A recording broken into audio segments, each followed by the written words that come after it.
Enggak. Assalamualaikum warahmatullahi wabarakatuh. Di sini kami dari kelompok satu ingin mempresentasikan tentang proyek kami, yaitu Sistem Informasi Perpustakaan. Kelompok kami terdiri dari Rifki Ihsan Anibras, Muhammad Barik Adarukutni, Akslin Raga Samanta, saya sendiri, dan Rispadi Fernandaja. Mungkin eh, penjelasan tentang use case diagram bisa dimulai dari teman saya.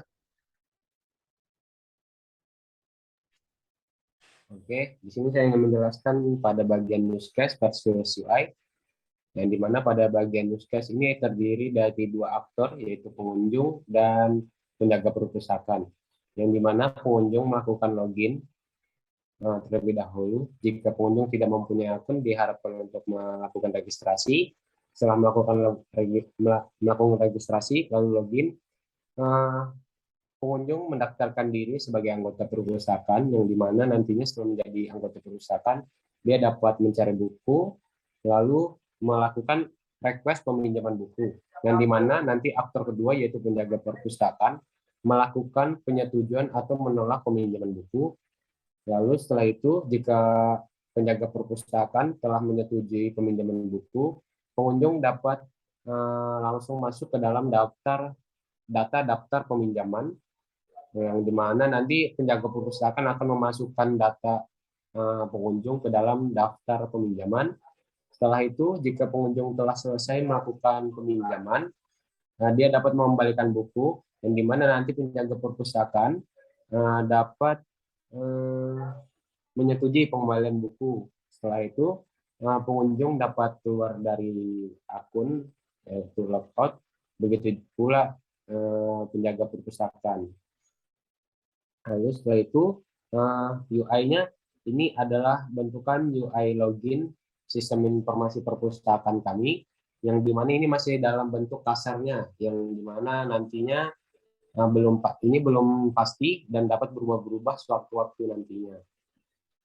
Selanjutnya akan dijelaskan oleh teman saya Rifki Chan.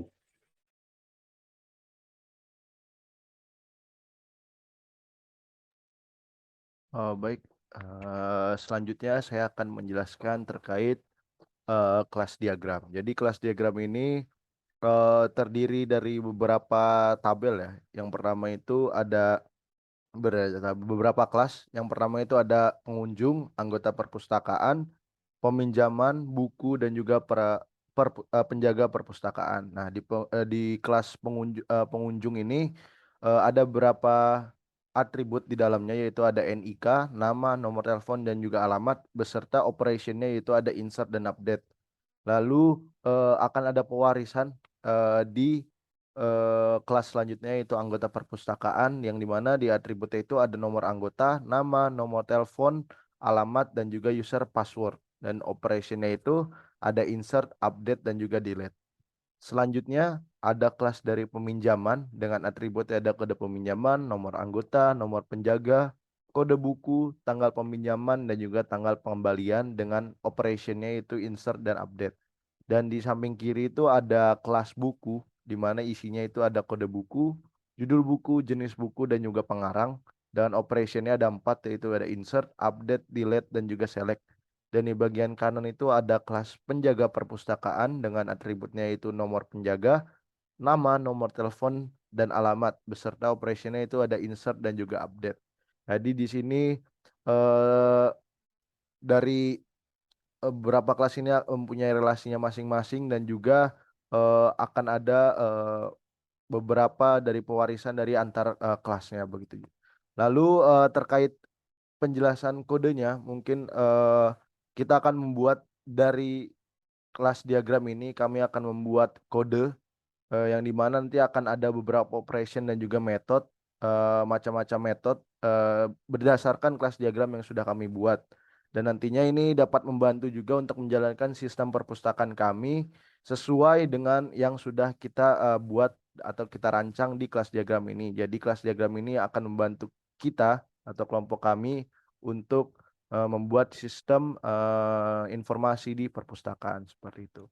Dan selanjutnya akan ada penjelasan dari teman saya itu Barik.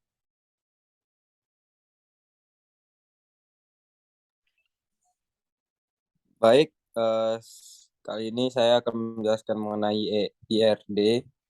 Sama seperti kelas diagram, di IRD ini kami mempunyai beberapa kelas, yaitu ada pengunjung, anggota perpustakaan, penjaga perpustakaan, buku, dan juga peminjaman.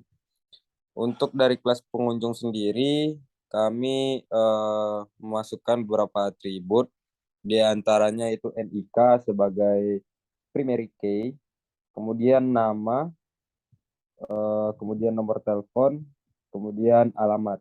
Untuk NIK sendiri itu memakai integer, dan nama itu memakai varchar, nomor telepon itu memakai integer, alamat itu memakai varchar. Dan juga di kelas pengunjung ini terdapat foreign key, yaitu anggota perpustakaan dan nomor anggota dengan tipe data integer. Kemudian dari pengunjung ini mendaftar ke kelas anggota perpustakaan, yang mana di dalam kelas anggota perpustakaan ini kami menjadikan nomor anggota itu sebagai primary key dengan tipe data integer, kemudian nama dengan tipe data varchar, kemudian user password dengan tipe data integer, nomor telepon dengan tipe data integer, alamat tipe data integer, varchar, dan juga foreign key dari kelas perpustakaan ini yaitu peminjaman kode peminjaman dengan tipe data integer. Kemudian kelas penjaga perpustakaan, di sini kami memilih nomor penjaga sebagai primary key dengan tipe data integer, kemudian nama,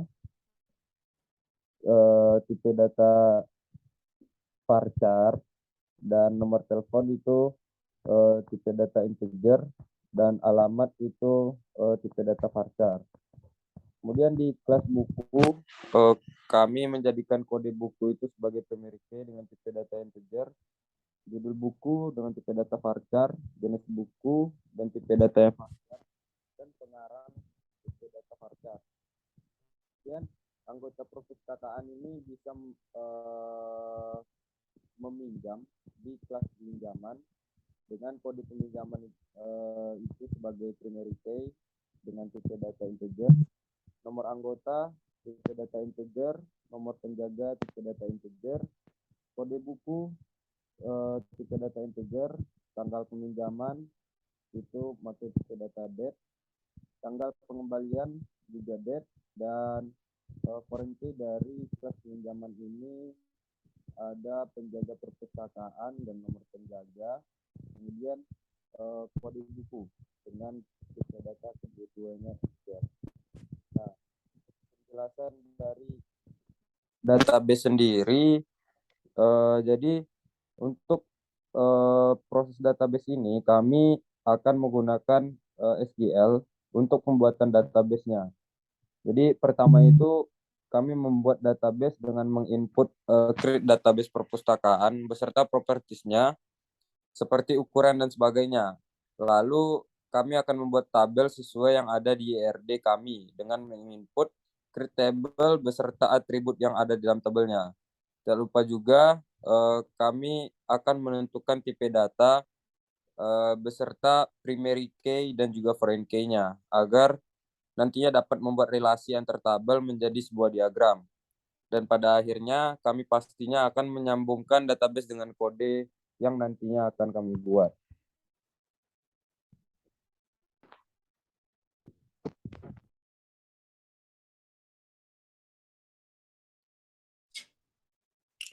Mungkin sekian dari presentasi dari kelompok kami dari kelompok 1.